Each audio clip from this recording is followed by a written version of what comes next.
Cześć, witamy w szorcie Nerd Management. Ja nazywam się Krzysztof Rakowski. A ja, Paweł Rykowski. Paweł, nasi widzowie to są ludzie, którzy chcieliby odnieść sukces, sukces zawodowy, sukces w życiu, no w szczególności właśnie w kwestii leadershipu. Ale taki sukces trzeba sobie dobrze zaplanować, trzeba wiedzieć, jaką ścieżką podążać. Jak to zrobić w ogóle? Czy to po prostu trzeba zacząć robić i zobaczyć, czy wyjdzie? Czy może jest jakieś lepsze podejście? I tak, i tak. Słuchajcie, dzisiaj mam dla Was świetną książkę pod tytułem Gotowi na start. W oryginale Will It Fly, Pata Flynna, gościa od Smart Passive Income, bardzo fajnego bloga, podcastu i tak dalej. I teraz to jest książka, która służy do tego, aby zwalidować sobie, sprawdzić Wasz pomysł na biznes. A czym innym jest stanowisko lidera w danej firmie, zbudowanie swojego zespołu, jak nie tworzeniem tak naprawdę własnej firmy i własnego przedsiębiorstwa w ramach danej organizacji. I teraz w tej książce, którą gorąco Wam polecam i oczywiście ją podlinkujemy w opisie, jest tak zwany test lotniska. I teraz coś Wam przeczytam w kontekście tego, jak osiągnąć sukces i jak to sobie zaplanować. Więc słuchajcie. Wyobraźcie sobie, że spotykacie starego kumpla na lotnisku, patrzycie na przyjaciela ze starych czasów i mówicie, o rany, to naprawdę ty? No wieki cię nie widziałem. I ten znajomy do was to mówi, że no kurczę, to prawda, też mi cię brakowało, super, że fajnie jesteś, mamy trochę czasu, chodźmy na kawę. I teraz ten kumpel się ciebie pyta i to jest kluczowe. I teraz słuchajcie to, co słychać? Jak życie w ogóle? Co tam u ciebie? A teraz ty odpowiadasz coś takiego. Rewelacyjnie. No nigdy nie było lepiej niż teraz. I jak to jest? Tak to jest, że z reguły często właśnie sobie marudzimy, coś jest nie tak, jak się spotykamy ze znajomymi i narzekamy, a to u mnie to wiesz, stara bida, albo w ogóle takie no typowo polskie, no naprawdę mnie osobiście krew zalewa, jak to coś takiego słyszę. Więc musisz sobie zastanowić się, co musi się stać. I zaraz do tego dojdziemy, w jakiej formie to zrobić, żebyś był w stanie z takim pełnym przekonaniem i z takim czystym sumieniem powiedzieć, że twoje życie jest rewelacyjne, jest wszystko super i nigdy w życiu nie było lepiej. Więc w tym wszystkim najważniejsze jest to, że musicie sobie się zastanowić, co takiego wydarzyło się w twoim życiu przez ostatnie 5 lat i te 5 lat jest istotne tutaj, czyli planujemy na 5 lat w przód, że ta odpowiedź brzmi dokładnie tak, czyli że jest rewelacyjnie i nigdy nie było tak dobrze jak teraz. I teraz te 5 lat jest tutaj dość kluczowe i Pat to też dokładnie opisuje w tej książce. Dlaczego to jest tak? Bo to jest ani za mało, ani za dużo, bo wiecie, że plany takie dalekosiężne na, nie wiem, dekadę czy więcej, to one są super w Chinach i gdzieś tam w Azji, no jakoś u nas się nie sprawdzają.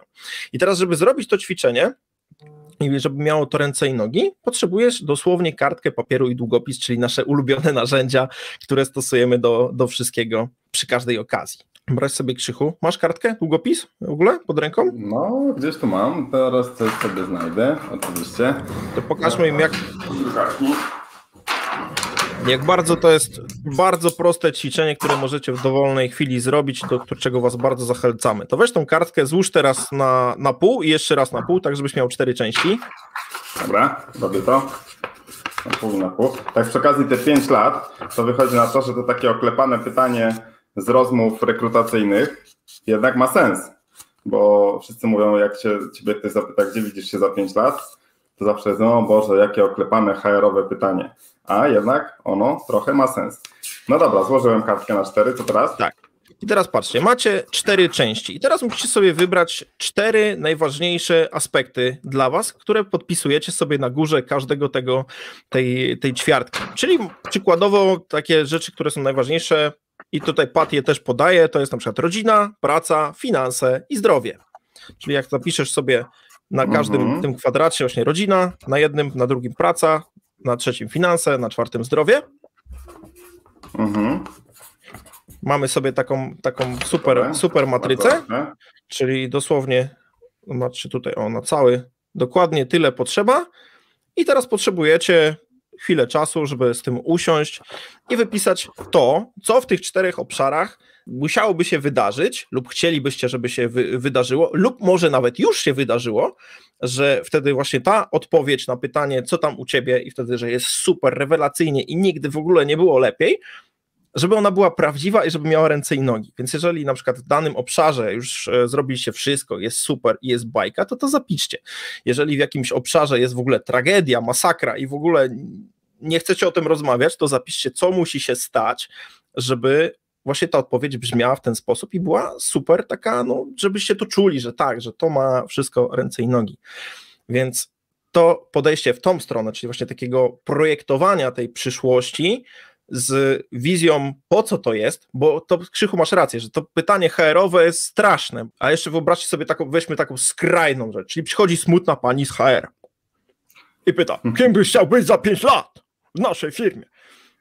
No to, kurczę się, czy ja w ogóle chcę być 5 lat, nie? Z drugiej strony właśnie to pytanie jednak skłania do tego, żeby zastanowić się nad tym. Więc jeżeli masz dobrze przemyślaną odpowiedź, a nie podchodzisz do tego na zasadzie takiej właśnie jak, że to kolejne pytanie HR-owe, no to jednak ma to sens. Dokładnie, a zobaczcie, kiedy projektujecie to na swojego naprawdę starego, dobrego przyjaciela, którego nie widzieliście od lat i którego byście chcieli wręcz spotkać, zwłaszcza teraz, kiedy dawno się z ludźmi nie widzieliśmy, spotykacie go i właśnie z czystym sumieniem jesteście w stanie mu powiedzieć, kurczę, jest super i w ogóle nigdy tak super nie było, zamiast marudzić, że no wiesz, stara bida, nie? Więc z tej perspektywy weźcie kartkę, weźcie długopis, zróbcie dokładnie to, co pokazał Krzychu, podzielcie to na 4 części, wypiszcie te 4 obszary i wypiszcie w punktach, co musi się stać, żeby za te 5 lat było po prostu tak super, jak nigdy wcześniej. I do czego nam się przyda ta lista? Ta lista się przyda do tego, że kiedy sobie ją zapiszecie, to już wasza głowa zacznie na tym pracować i myśleć, jak te wszystkie rzeczy zrealizować. Dzięki temu macie plan. To, co powtarzamy w wielu odcinkach, rzeczy, które są zapisane, to jest de facto plan działania. Tak, mają taką siłę, magię. Tak, i bardziej czy mniej świadomie po prostu będziecie do tego dążyć. I to jest ważne, żeby do tego dążyć, żebyście byli w stanie faktycznie za ten 5 lat, czy krócej, czy dłużej, nie ma to większego znaczenia. Chodzi o to, żebyście byli z czystym sumieniem przekonani do tego, że jest super i wszystko jest tak, jak być powinno i lepiej nie było nigdy. Warto dodać, że tę technikę to nie jest tylko technika stosowana przez osoby prywatne w kwestii swojej kariery, ale również to jest technika, którą stosują wielkie firmy, wielkie korporacje. Przykładowo to się zrodziło w Amazonie, gdzie oni przygotowują taki press release jakiegoś projektu, kiedy go zaczynają. Jak ten projekt, który dopiero się zaczyna, w jaki sposób będzie ogłoszony tak jakby w prasie za te kilka lat, kiedy zostanie zrealizowany. To pozwala właśnie sobie tak wyobrazić, jak ten projekt będzie wyglądał. Zresztą u nas w EMAG też czasami stosujemy coś takiego.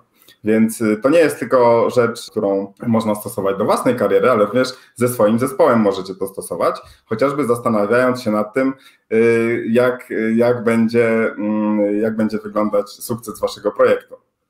Dokładnie, także tu nie ma żadnej magii, to też nie jest w żaden sposób trudne, więc pamiętajcie, Will It Fly, Pat Flynn, gotowi na start w wersji polskiej, jest w książce, w audiobooku, właściwie w każdym formacie to znajdziecie, podlinkujemy i tyle, zróbcie po prostu to, nie myślcie, zróbcie i powodzenia, trzymajcie się, Cześć, na razie.